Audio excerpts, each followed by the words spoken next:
తాకట్లో ఉన్న మీ బంగారాన్ని విడిపించి ఆ రోజు ఆన్లైన్ రేటుకి కొంటాం. Sharma gold company. శ్రీమాత్రే నమః. సుమన్ టీవీకి స్వాగతం. నేను గీతాంజలి. ఇవాళ మనతో పాటు ఉన్న అతిథి శ్రీ విద్యా ఉపాసకులు, ప్రముఖ జ్యోతిష్యులు గాడేపల్లి ప్రశాంత్ శర్మ గురువు గారు.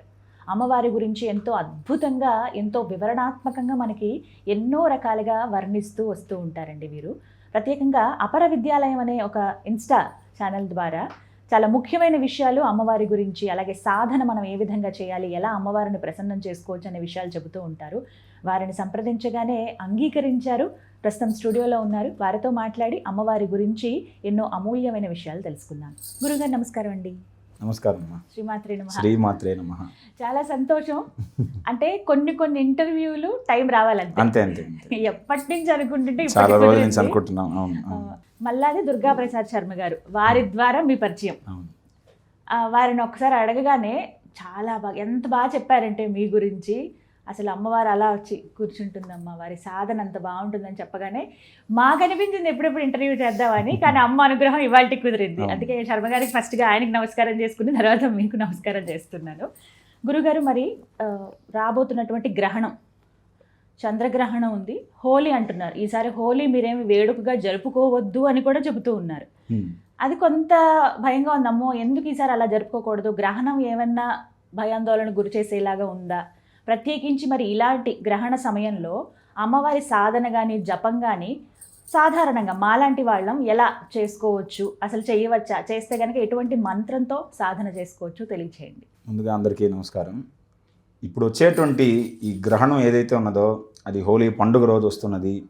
దాని గురించి మనం పెద్దగా భయపడాల్సిన విషయం అయితే ఏం లేదు. మనకి పూర్వకాలం, ఇప్పుడైతే అందరికీ ఆధ్యాత్మిక విషయాలన్నీ తెలుస్తున్నాయి కానివ్వండి, పూర్వకాలం వాళ్ళందరూ సాధకులందరికీ గ్రహణమే పండగ. ఇక్కడ హోలీ పండుగని కాదండి, మనకి గ్రహణమే చాలా పెద్ద పండగ సాధకులకి. ఎందుకంటే ఆ గ్రహణ సమయంలో వారికి దొరికేటువంటి ఆ పుణ్యకాలం ఏదైతే 1 గంట 2 గంటలు ఉంటుందో, ఆ పుణ్యకాలంలో వాళ్ళు చేయాలనుకున్నటువంటి సాధన మిగతా సమయాల్లో కంటే 1000 రెట్లు, లక్షల రెట్లు ఫలితం వస్తుందని గ్రంథాలే చెప్తున్నాయి, ఋషికారులే చెప్తున్నారు. దాన్ని అనుసరిస్తూ పెద్దవారందరూ కూడా గ్రహణం ఎప్పుడు వస్తుంది, గ్రహణం ఎప్పుడెప్పుడు వస్తుంది, అప్పుడు మేము తీసుకున్నటువంటి మంత్రాలన్నింటినీ కూడా ఆ సమయంలో ఆచరించి ఆ పూర్తి శక్తిని సంపాదించుకోవాలని చాలామంది దాన్నే పెద్ద వేడుకగా, ఒక సంవత్సరంలో గ్రహణాలు వస్తాయి, మరొక సంవత్సరంలో రావు, 2 సంవత్సరాలకు ఒకసారి వచ్చేటువంటి గ్రహణాల కోసం ఎదురు చూసేవాళ్ళు సాధకులు అది ఒక పెద్ద పండగగా చేసుకుంటారు.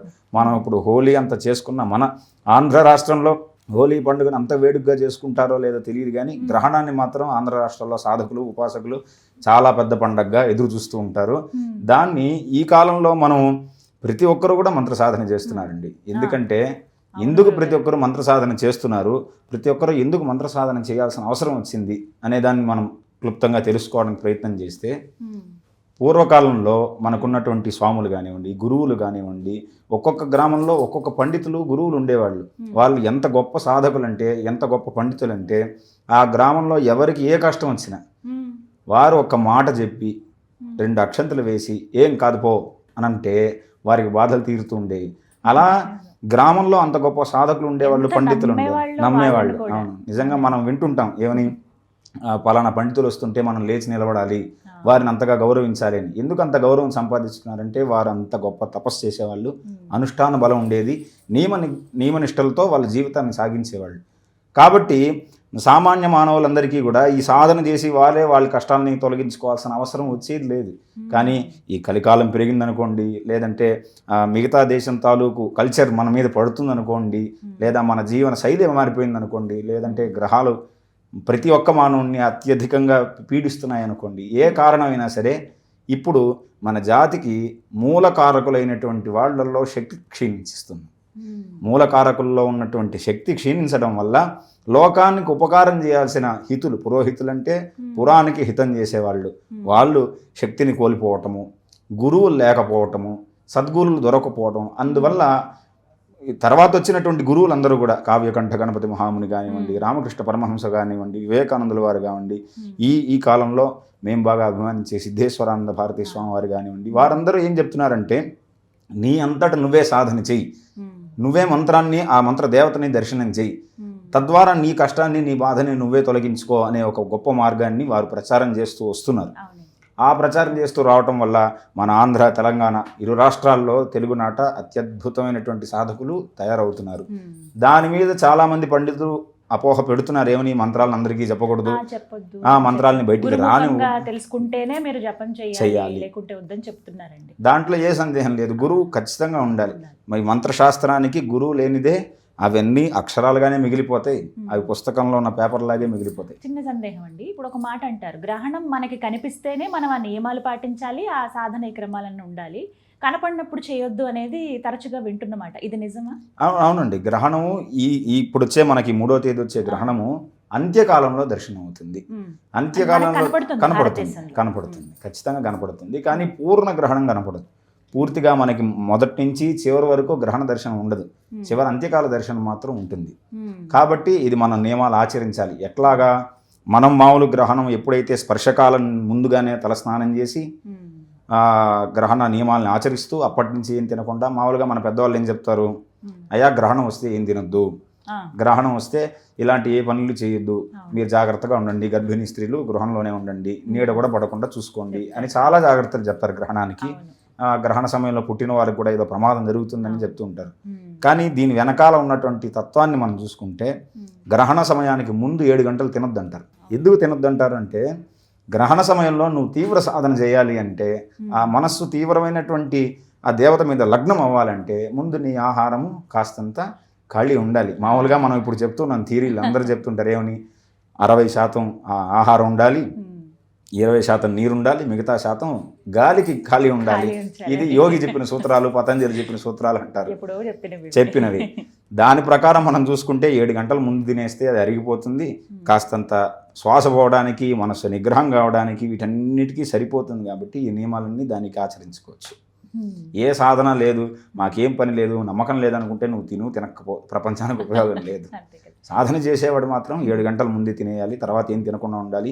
గ్రహణం ప్రారంభమవుతున్న సమయానికి స్నానం చేసేసి ఇక గ్రహణంలో ఆ ఉన్న 2-3 గంటల్ని పూర్తి ఏకాగ్రతతో వారు ఏ మంత్రాన్ని సాధన చేస్తున్నారో ఆ దేవత మీద మనసు పూర్తిగా ఆ దేవతకు అర్పణ చేసి సిద్ధాసనమై తపస్సు మొదలుపెట్టారు. మరి ఈ గ్రహణ సమయంలో ఎటువంటి దేవత ఆరాధన ఎంతో ప్రముఖం అండి? దేవతలందరి ఆరాధన కాదు ఇక్కడ, జపం మాత్రమే. జపము తర్వాత ఈ గ్రహణ సమయంలో మాత్రమే ఏ నక్షత్రం వారికి ఏ రాశిలో అయితే ఈ గ్రహణం సంభవిస్తుందో, ముఖ్యంగా సింహరాశి వారికి జరుగుతున్నది ఇది.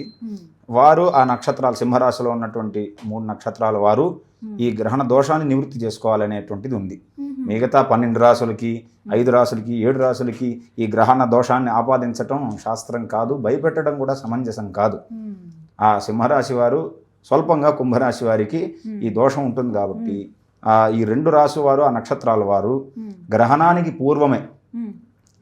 పూర్వమే ఆ రాశికి సంబంధించినటువంటి ఆ నక్షత్ర దోషాన్ని నివృత్తి చేసుకోవటానికి జపం చేసుకొని, నక్షత్ర జపం చేసుకొని, హోమం చేసుకొని దానం చేయాలి. చేయాలండి. ఆ చేసేసి మళ్ళీ గ్రహణం విడిన తర్వాత తలస్నానం చేసి పక్కలో చేసేసి ప్రాయశ్చిత్తంగా ఆ తర్వాత కూడా చేసుకునే ఆచారం ఉన్నది. గ్రహణానికి ముందల చేయాలి అనేటువంటి ఆచారం ఉన్నది. ఎందుకంటే దోషం వస్తున్నది, ప్రమాదం వస్తున్నది కాబట్టి దాన్ని గుర్తించి ముందుగానే మనం ఆ ప్రాయశ్చిత్తాన్ని చేసుకునే ఆచారం పెద్దలు బాగా నమ్మేవారు, దాన్ని ఆచరించేవాళ్ళు.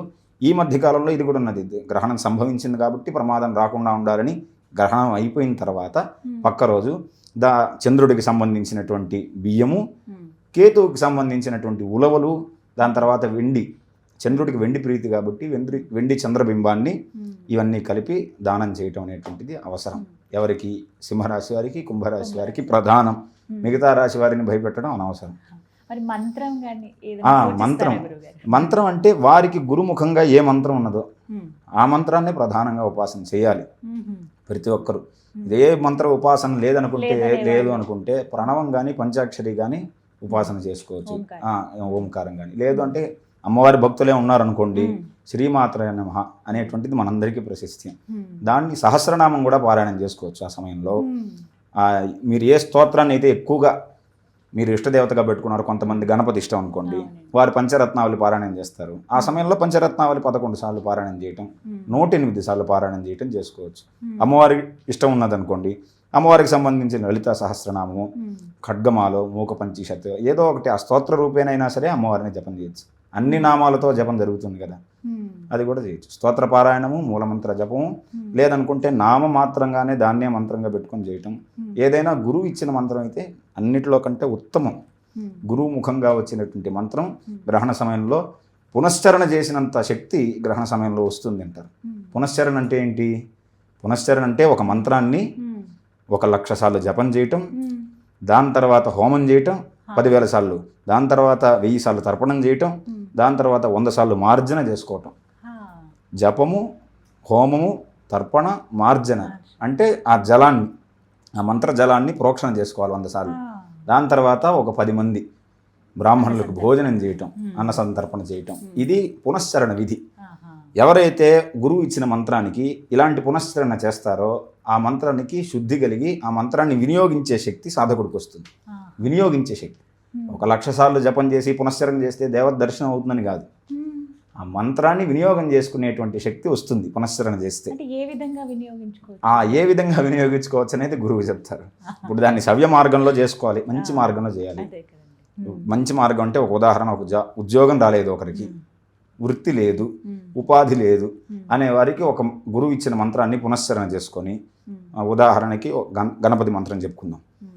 ఒక గణపతి మంత్రం ఇచ్చాడు, లక్ష్మీ గణపతి, వల్లభ గణపతి. ఆ మంత్రాన్ని పునశ్చరణ చేశాడు, దానికి సిద్ధి పొందాడు, శుద్ధి చేసుకున్నాడు ఆ మంత్రాన్ని. దాన్ని ఎలా వినియోగం చేసుకోవాలంటే గురువు చెప్తాడు, నాయన ఇలా తెల్ల జిల్లేడు బింబాన్ని తీసుకొని, వినాయకుడు తెల్ల జిల్లేడుతో చేసిన వినాయకుడిని తీసుకొని, ఆ వినాయకుడికి ఎర్ర పూలతో ఒక 108 సార్లు అష్టోత్తరంతో అర్చన చేసి, ఆ తెల్ల జిల్లేడు బింబం ముందల అర్చనంతా చేసేసి ధూపదీప నైవేద్యాలు చేసేసిన తర్వాత ఆయన ముందల కూర్చొని నువ్వు సిద్ధి పొందిన మంత్రాన్ని 1000 సార్లు జపం చేసి ఆ గణపతిని ప్రార్థించు, నాకు వృత్తి కావాలని.